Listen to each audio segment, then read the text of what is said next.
Hello friends, ప్రపంచంలోనే అతిపెద్ద యుద్ధం ఏదైనా ఉంది అంటే అది మహాభారత యుద్ధం. కురుక్షేత్ర సంగ్రామంలో ఎంతో మంది చనిపోయారు. పాండవులకు కౌరవులకు మధ్య జరిగిన యుద్ధం ధర్మానికి అధర్మానికి జరిగిన యుద్ధంగా చెప్పుకుంటూ ఉంటారు. మరి ఈ యుద్ధంలో ఎంతో మంది సైనికులు చనిపోయారు కదా. ఆ చనిపోయిన వారి భార్యలు ఏమయ్యారు? మహాభారత యుద్ధంలో పాండవుల విజయం సాధించినప్పటికీ భారీ మూల్యం చెల్లించుకోవాల్సి ఎందుకొచ్చింది? 18 రోజుల పాటు కొనసాగిన ఈ భయంకరమైన యుద్ధంలో లెక్కలేనంత మంది ధైర్యవంతులు పాల్గొని తమ ప్రాణాలను త్యాగం చేశారు. యుద్ధం ముగిసిపోయిన తర్వాత పరిస్థితి పూర్తిగా మారిపోయింది. రాజ్యం మాత్రమే కాదు, తమ ప్రియమైన వాళ్లను కోల్పోయిన ఎన్నో కుటుంబాలు రోడ్డున పడ్డాయి. అయితే ఆ సైనికుల భార్యల పరిస్థితి ఏమైంది అని మీరు ఎప్పుడైనా ఆలోచించారా? సైనికులు వీర మరణం పొందుకొని తమ ప్రాణాలను త్యాగం చేసిన తర్వాత ఆ మహిళలు వితంతువులుగా మారిపోయారు కదా. మరి వారి జీవితం ఏ విధంగా మారింది? వాళ్ళు కూడా పోయిన తమ భర్తలతో పాటు ప్రాణాలు వదులుకున్నారా, లేక వాళ్లకు ఏమైంది? ఎలాంటి ప్రశ్నలకు సమాధానం తెలుసుకోవాలనే కోరిక మీకుంటే ఈ వీడియో చివరి దాకా చూడండి. మహాభారత యుద్ధం తర్వాత సైనికుల భార్యల కథ ఏమైందో ఈ వీడియోలో తెలుసుకుందాం. ఈ కథ చెప్పుకునే ముందు మాదొక చిన్న రిక్వెస్ట్. మీరు ఇంతవరకు మా ఛానల్ సబ్స్క్రైబ్ చేసుకోకపోతే వెంటనే సబ్స్క్రైబ్ చేసుకోండి. పక్కనే ఉన్న బెల్ ఐకాన్ని క్లిక్ చేస్తే మేము వీడియో పెట్టిన వెంటనే మీకు నోటిఫికేషన్ వస్తుంది. మహాభారత కథలో మీకు నచ్చిన క్యారెక్టర్ ఏంటో కామెంట్ సెక్షన్లో తెలియజేయండి. మహాభారత యుద్ధం ముగిసిన తర్వాత పాండవులు గెలిచారు కాబట్టి వారు హస్తినాపురం రాజ్యాన్ని మళ్లీ తమ చేతుల్లోకి తీసుకోగలిగారు. ధర్మరాజు హస్తినాపురానికి రాజుగా పట్టాభిషేకం చేయబడ్డాడు. మిగిలిన పాండవులకు కూడా రాజ్యంలో వివిధ ముఖ్యమైన బాధ్యతలను అప్పగించారు. దీంతో పాటుగా భీముడిని ధర్మరాజుకి వారసుడిగా ప్రకటించారు. పాండవుల పరిపాలనలో ప్రజలు సంతోషంగా సంతృప్తిగా జీవిస్తూ ఉండేవారు. వాళ్ళు తమ విధులను నిర్వర్తించడంతో పాటు తమ పెదనాన్న ధృతరాష్ట్రుడు, అతని భార్య గాంధారిని తమ సొంత తల్లిదండ్రులుగా ప్రేమగా చూసుకుంటూ సేవలు చేసుకుంటూ ఉండేవారు. కుంతీదేవి పాండవుల తల్లి. ఆమె కూడా రాజమాతగా కొంతకాలం రాజ్యంలోనే గడిపి తర్వాత తపస్సుకు వెళ్ళిపోయారు. ధృతరాష్ట్రుడు గాంధారికి కలిగిన నష్టం గురించి ప్రత్యేకంగా చెప్పక్కర్లేదు. ఏ తల్లిదండ్రులకైనా తమ పిల్లలు కళ్ళ ముందే చనిపోవడాన్ని మించిన నరకం ఇంకొకటి లేదు. గాంధారికి ఒకరు కాదు, ఇద్దరు కాదు, 100 మంది పిల్లలు చనిపోయిన శోకం వెంటాడింది. అయితే మెల్లమెల్లగా వాళ్ళు తమ దుఃఖాన్ని దిగమింగుకున్నారు. ఇలా 15 సంవత్సరాలు గడిచిపోయింది. రాజ్యంలో శాంతి, సౌఖ్యం, ప్రశాంతత వంటివి వచ్చాయి. కానీ ఒకానొక రోజు ధృతరాష్ట్రుడికి అకస్మాత్తుగా రాజభవనం వదిలి అడవికి వెళ్ళాలి అనే కోరిక కలిగింది. అతను ధర్మరాజుకు తమ మనసులోని మాటను చెబుతూ, ఇప్పుడు రాజభవనంలో ఉండటానికి నాకు మనసు రావటం లేదు. నేను నా శేష జీవితాన్ని అడవిలో గడపాలనుకుంటున్నాను. కాబట్టి దయచేసి నన్ను అడవికి పంపించు అని ధృతరాష్ట్రుడు ధర్మరాజుని అడిగాడు. ధృతరాష్ట్రుడు నిర్ణయం తెలుసుకుని ధర్మరాజు చాలా బాధపడ్డాడు. అయితే ధృతరాష్ట్రుడి మనసు మార్చడం సాధ్యం కాదు అనే విషయం ఆయనకు బాగా తెలుసు. దాంతో పాటుగా ధర్మరాజు పినతండ్రి విదురుడు కూడా ఆయనకు సలహా ఇచ్చారు. అదేంటంటే ధృతరాష్ట్రుడి మనసు ఇప్పుడు పూర్తిగా దైవ ధ్యానంలోనే నిమగ్నమైంది. కాబట్టి మిగిలిన చివరి రోజులను అడవిలోనే గడిపేందుకు ఆయనకు అనుమతిని ఇవ్వమని విదురుడు చెప్పాడు. దాంతో ధర్మరాజు తన పెద్దనాన్న కోసం అడవిలో నివసించడానికి ఒక అందమైన గుడిసెను నిర్మించి ఆయన్ను అడవికి పంపించాడు. ధృతరాష్ట్రుడు అడవికి వెళ్తున్నప్పుడు అతనితో పాటు గాంధారి, కుంతి, విదురుడు, సంజయుడు కూడా వెళ్లారు. కొన్ని రోజులు ఎలాగే గడిచిపోయాయి. మరోవైపు పాండవులు కూడా ధర్మరాజు నుండి విడిపోయి వాళ్ళు ప్రజలకు సేవ చేస్తూ తమ తమ బాధ్యతలను నెరవేరుస్తూ ఉన్నారు. హస్తినాపురానికి చెందిన ప్రజలు పాండవుల న్యాయమైన పాలన వల్ల ఎంతో సంతృప్తి చెందారు. పాండవులు చేస్తున్న సేవలో అందరూ తరించిపోయారు. ఈ ప్రజలు ఎంతో మంది వితంతువులు కూడా ఉన్నారు. కురుక్షేత్ర యుద్ధంలో అమరులైన సైనికుల భార్యలు ప్రతిరోజు తమ భర్తలను తలుచుకుంటూ ఏడుస్తూ ఉండేవారు.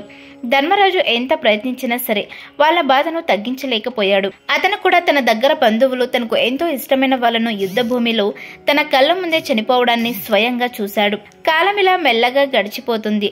ఒకరోజు సహదేవుడు తన తల్లి కుంతిదేవిని కలవడానికి నిర్ణయించుకున్నాడు. అతను ఎప్పుడైతే ఆ కోరికను మిగిలిన వారితో చెప్పాడో అప్పుడు భీముడు, అర్జునుడు, నకులుడు, ద్రౌపది కూడా కుంతిదేవిని కలవాలని అనుకున్నారు. వీళ్ళందరూ కుంతిదేవిని కలుసుకోవాలని అనుకోవడంతో హస్తినాపురానికి రాజైన ధర్మరాజు తన సైన్యాధిపతిని అడవికి వెళ్లడానికి సరైన ఏర్పాట్లు చేయమని ఆదేశించాడు. ఆ విధంగా తన వాళ్ళందరూ పెద్దవాళ్ళను కలుసుకోవచ్చని అనుకున్నాడు. మరుసటి రోజు 5గురు పాండవులు ద్రౌపదితో కలిసి అడవికి బయలుదేరారు. ఈ విషయం హస్తినాపురం ప్రజలకు తెలిసిన వెంటనే వాళ్ళతో పాటు చాలా మంది అడవి బాట పట్టారు. వీరిలో మహాభారత యుద్ధంలో భర్తను కోల్పోయిన వితంతువులు కూడా ఉన్నారు. అడవికి చేరుకున్న తర్వాత పాండవులు ధృతరాష్ట్రుడు, గాంధారి, కుంతీదేవి నివసిస్తూ ఉన్న ఆశ్రమానికి వెళ్లారు. హస్తినాపురం ప్రజలు అక్కడే ఆశ్రమం చుట్టూ గుడారాలు వేసుకుని నివసించడం ప్రారంభించారు. ఇలా కొన్ని రోజులు గడిచిపోయాయి. ఒకరోజు మహర్షి వేదవ్యాసుడు ఆశ్రమంలో పాండవులను కలుసుకోవడానికి వచ్చాడు. పాండవులను కలిసిన తర్వాత ఆశ్రమం నుండి బయటకు వచ్చినప్పుడు ఆయన చూపులు అక్కడే నిరంతరం ఏడుస్తూ ఉన్న వితంతువుల మీద పడ్డాయి. యుద్ధంలో చనిపోయిన తమ భర్తలను తలుచుకుంటూ తీవ్రమైన దుఃఖంలో మునిగిపోయిన హస్తినాపురం ప్రజలను ఆయన చూసి చాలా బాధపడ్డాడు. ఆ తర్వాత వాళ్ళందరినీ ఓదారుస్తూ ఆయన, మీరు చనిపోయిన వారిని తలుచుకుంటూ బాధపడకండి. యుద్ధంలో అమరులైన వీరులు ఎప్పుడు సంతోషంగా ఉన్నారు. వాళ్ళంతా దైవిక ప్రపంచంలో ఎంతో అద్భుతంగా నివసిస్తూ ఉన్నారు.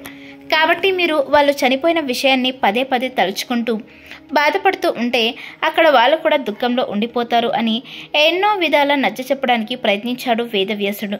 కానీ అతని మాటలు వితంతువుల మీద ఎలాంటి ప్రభావం చూపించలేదు. పోయిన వాళ్ళను తలుచుకొని వాళ్ళందరూ ఎంతగానో బాధపడుతూ ఉన్నారు. ఇదంతా చూసిన వేదవ్యాసుడు ఇక లాభం లేదు అనుకుని వాళ్ళందరికీ ఒక విషయాన్ని సూటిగా చెప్పాడు. మీకు నా మాటల మీద నమ్మకం లేకపోతే ఈ రాత్రి నేను మిమ్మల్ని మీ చనిపోయిన బంధువులతో కలిపే ప్రయత్నం చేస్తానని చెప్పారు. అందరికీ ఒక కొత్త ఆశ కలిగింది. ప్రతి ఒక్కరూ తమ చనిపోయిన బంధువులను కలుసుకోవడానికి చాలా ఉత్సాహంగా ఉన్నారు. రాత్రి ఎప్పుడైతే అవుతుందా అని అందరూ ఆతృతగా ఎదురుచూస్తూ ఉన్నారు. వీళ్ళందరూ బస చేసిన ఆశ్రమం గంగా నది ఒడ్డున ఉంది. మహర్షి వేదవ్యాసుడు సూర్యాస్త సమయానికి ముందు ప్రజలందరినీ గంగా నది ఒడ్డుకు రమ్మని పిలిచాడు. ఆయన చనిపోయిన వారితో వీళ్ళను కలిసేలా చేస్తానని చెప్పడంతో ఆయన మాటలను నమ్మి చాలా మంది జనాలు గంగా నది ఒడ్డుకు వచ్చారు. వేదవ్యాసుడు తన ఆధ్యాత్మిక శక్తులను ఉపయోగించి మహాభారత యుద్ధంలో చనిపోయిన వీరులందరినీ ప్రార్థించాడు. ఆయన దైవిక సంకల్పం ప్రభావంతో వీరందరూ ఒక్కొక్కరుగా గంగా నది ఒడ్డుకి వచ్చారు. అది చూసి హస్తినాపురపు ప్రజలందరూ కూడా చాలా సంతోషించారు. చనిపోయిన తమ బంధువులు తమ కళ్ళెదుట ఉండడం చూసి వాళ్ళకు పట్టరాని సంతోషం కలిగింది. వాళ్ళందరూ తమ బంధువుల్ని కలుసుకున్నారు. వితంతువులు తమ భర్తలతో మాట్లాడారు. వాళ్లతో కొంత సమయం గడిపారు. ఇదంతా జరిగిన తర్వాత వారి మనసులో దుఃఖం నెమ్మదిగా తగ్గటం ప్రారంభించింది. ఈ ప్రపంచం నుండి విముక్తి పొందిన తర్వాత తమ బంధువులు దైవిక లోకాల్లో సంతోషంగా జీవిస్తున్నారని జనాలందరికీ నమ్మకం కలిగింది. కొంత సమయం తర్వాత చనిపోయిన వీరులందరూ ఒక్కొక్కరిగా గంగా నదిలో స్నానం చేసి వారి వారి స్థానాలకు బయలుదేరడం ప్రారంభించారు. వాళ్ళు వెళ్ళిపోతూ ఉంటే వితంతు స్త్రీలు మళ్ళీ తీవ్ర దుఃఖంలో మునిగిపోయారు. ఇది చూసిన మహర్షి వేదవ్యాసుడు ఎలా బాధపడుతూ ఉన్న స్త్రీలు కావాలనుకుంటే తమ భర్తలతో పాటు దైవలోకానికి వెళ్ళవచ్చని, అందుకోసం గంగా నదిలో మునిగి తమ ప్రాణాలను అర్పించుకోవచ్చని చెప్పారు. మహర్షి మాటలు విన్న వితంతువులందరూ ఎటువంటి సంకోచం లేకుండా గంగా నదిలో మునిగి తమ ప్రాణాలను వదులుకొని తమ భర్తలతో పాటు దైవలోకానికి వెళ్ళిపోయారు. మహాభారతంలో ఇటువంటి ఎన్నో అద్భుతమైన ఆశ్చర్యకరమైన సంఘటనలు జరుగుతూనే ఉన్నాయి. సొంత బంధువుల మధ్య జరిగిన ఈ భీకర యుద్ధం చరిత్రలో అత్యంత వినాశకరమైన యుద్ధాల్లో ఒకటిగా చెప్పుకుంటూ ఉన్నారు. ఈ యుద్ధానికి కొందరు ద్రౌపది కారణమని అనుకుంటూ ఉంటే మరికొందరు మాత్రం కౌరవుల అహంకారం, వారి దురాశ మాత్రమే కారణమని భావిస్తారు. ఏది ఏమైనప్పటికీ మహాభారత యుద్ధంలో శకుని ముఖ్య పాత్ర పోషించాడు అనే విషయం అందరికీ తెలిసిందే. కేవలం అతని వల్ల గురు రాజవంశం మొత్తం నాశనమైంది. మహాభారత యుద్ధం తర్వాత పాండవులు హస్తినాపురాన్ని 33 సంవత్సరాలు పరిపాలించారు. పాండవులు కూడా పెళ్లిళ్లు చేసుకుని పిల్లల్ని కన్నారు. గాంధారి శాపం కారణంగా యాదవ వంశం దాదాపుగా అంతరించిపోయింది. ఆ సమయంలో ఒక వేటగాడు వేసిన బాణం అనుకోకుండా శ్రీకృష్ణుడి పాదాలను తాకింది. దాని ఫలితంగా ఆయన తన శరీరాన్ని విడిచిపెట్టి వైకుంఠానికి వెళ్ళిపోయారు. శ్రీకృష్ణుడు ప్రాణత్యాగం చేసిన తర్వాత ధర్మరాజు కూడా హస్తినాపుర రాజ్యాన్ని తన ముని మనవడు పరీక్షిత్ మహారాజుకు అప్పగించి తన సోదరులతో ద్రౌపదితో సహా హిమాలయాలకు ప్రయాణం మొదలుపెట్టాడు. అక్కడి నుండి వాళ్ళందరూ స్వర్గాన్ని చేరుకున్నారు. అత్యంత కష్టతరమైన ఈ ప్రయాణంలో పాండవులందరూ ఒక్కొక్కరిగా చనిపోయారు. మొదట ద్రౌపది చనిపోయింది. ఆ తర్వాత భీముడు చనిపోయాడు. పాండవులు కేవలం గర్వం మిగిలి ఉన్న కోరికల కారణంగా మాత్రమే చనిపోయారు అని పురాణాల్లో చెప్పబడింది. ఎలాంటి గర్వము లేని ఏకైక పాండవుడు ధర్మరాజు. కేవలం అతను మాత్రమే శరీరంతో స్వర్గానికి వెళ్లే అవకాశాన్ని పొంది ఆయన స్వర్గాన్ని చేరుకున్న తర్వాత మిగిలిన నలుగురు పాండవులు, ద్రౌపది కూడా స్వర్గానికి చేరుకున్నారు. ధర్మరాజు స్వర్గ ద్వారాలను చేరుకున్నప్పుడు అక్కడ ఆయనకు దేవేంద్రుడు, ఇంద్రుడు కనిపించారు.